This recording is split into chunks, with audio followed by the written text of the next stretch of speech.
terus terang pada waktu kasus IKTP, saya dipanggil sendirian. Oleh Presiden. Presiden pada waktu ditemani oleh Pak Pratikno. Jadi saya heran, biasanya yang memanggil itu berlima, ini kok sendirian. Dan dipanggilnya juga bukan lewat ruang wartawan, tapi lewat masjid kecil itu. Jadi dijemput dari sana. Nah itu di sana, begitu saya masuk, Presiden sudah marah. Presiden sudah marah, menginginkan, karena baru saya masuk itu, beliau sudah teriak, hentikan. Kan saya heran, hentikan, yang dihentikan apanya gitu kan. Setelah saya duduk, ternyata saya baru tahu kalau yang suruh hentikan itu adalah kasusnya Pak Setnov. Ketua DPR waktu itu? Ya, Ketua DPR pada waktu itu mempunyai kasus IKTP, supaya tidak diteruskan.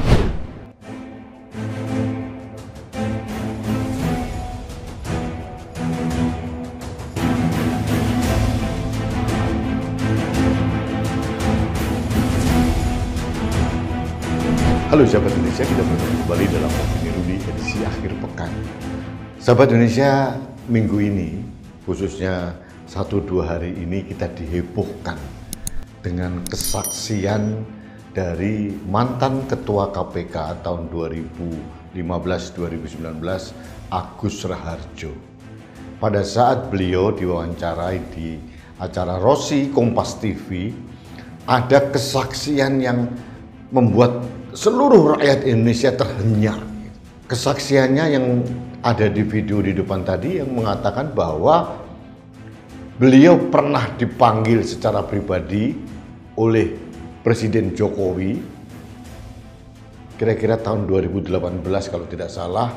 Waktu itu Presiden Jokowi hanya ditemani oleh Mensesnek Pratikno dan Pak Jokowi langsung marah minta menghentikan kasus. Agus Raharjo bingung kasus mana yang harus dihentikan.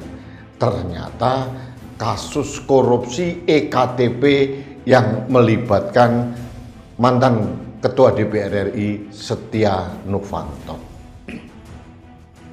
Ini luar biasa, mengagetkan. Karena selama ini mitos yang ada di benak saya dan seluruh rakyat Indonesia, Pak Jokowi konon tidak pernah mau mengintervensi kasus hukum di instansi manapun, termasuk di institusi KPK, Kejaksaan Agung maupun di kepolisian. Pada waktu itu KPK tidak di bawah Presiden. Itu pun Presiden Jokowi berani mengintervensi untuk memerintahkan kasusnya dihentikan. Beruntung rakyat Indonesia mempunyai ketua KPK, Agus Raharjo, yang pada waktu itu mengatakan bahwa sprindik, surat perintah penyidikan untuk kasus korupsi EKTP yang melibatkan Setia Novanto sudah diterbitkan 3 minggu yang lalu, sehingga tidak mungkin dihentikan. Apalagi waktu itu KPK tidak punya mekanisme SP3 atau penghentian kasus. Otomatis permintaan Presiden Jokowi ditolak. Permintaan dengan penuh kemarahan. Konon itu yang disampaikan oleh Agus Raharjo. Jujur saya terbengong-bengong.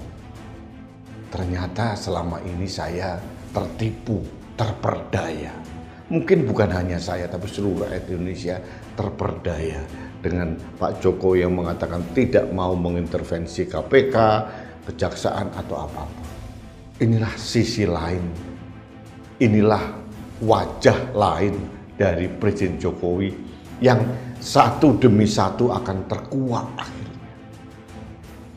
Dulu beliau tegas mengatakan tidak akan mengintervensi apa-apa, ternyata mengintervensi MK melalui adik iparnya sehingga anaknya dijadikan calon wakil presiden. Ternyata terbongkar lagi bahwa beliau pernah marah besar dan minta kasus korupsi yang melibatkan Setia Novanto dihentikan meskipun tidak berhasil. Inilah wajah lain dari seorang Jokowi yang rakyat Indonesia tidak tahu. Jadi seperti mengupas kulit bawang, selembar-selembar, selapis-selapis, akhirnya terbongkar semua. siapa sosok asli seorang Presiden Jokowi yang selama ini kita elu-elukan sebagai manusia yang baik, yang bahkan mengatakan bahwa manusia yang tidak mungkin berbuat salah. Ini kenyataan. Bahkan beberapa kelompok masyarakat mengatakan tegak lurus kepada Pak Jokowi. Ternyata Pak Jokowi seperti ini. Jujur saya kecewa. Dan konon menurut Pak Agus Raharjo itulah yang mengawali ada upaya dalam tanda kutip pelemahan KPK dengan revisi undang-undang KPK. KPK dulu independen, sekarang di bawah rumpun eksekutif, di bawah kendali presiden, dan banyak hal. Ini sangat mengagetkan kita semua. Tapi saya harus berterima kasih kepada Pak Agus Raharjo telah berani mengungkapkan di ruang publik. Ini kenyataan, ini realita, ini fakta yang harus diketahui oleh rakyat Indonesia bahwa inilah yang sebenarnya sosok atau wajah Presiden Jokowi. Jadi kita harus kembali menyimpulkan bahwa Presiden Jokowi ternyata sama saja manusia biasa yang penuh dengan kepentingan dan punya agenda-agenda pribadi yang konon dulu sangat tidak terbersit dalam pikiran saya. Jadi yang diungkapkan oleh Pak Agus Raharjo ini sesuatu yang menurut saya menarik dan sekaligus menyedihkan. Ternyata memang selama ini kita terperdaya. Karena apa? Berulang kali dalam berbagai kesempatan Presiden selalu mengatakan bahwa saya tidak mau mengintervensi hukum. Biarlah hukum berjalan sesuai dengan aturan dan jalannya sendiri. Itu selalu diulang-ulang. Ternyata apa yang disampaikan di depan sama kegiatan yang dilakukan itu berbanding terbalik atau berbeda 180 derajat. Sahabat Indonesia, inilah sosok pemimpin Indonesia. Kita tidak perlu marah, tidak perlu mengeluh, dan Pak Jokowi ternyata manusia biasa, bukan manusia setengah dewa yang tidak mungkin berbuat salah.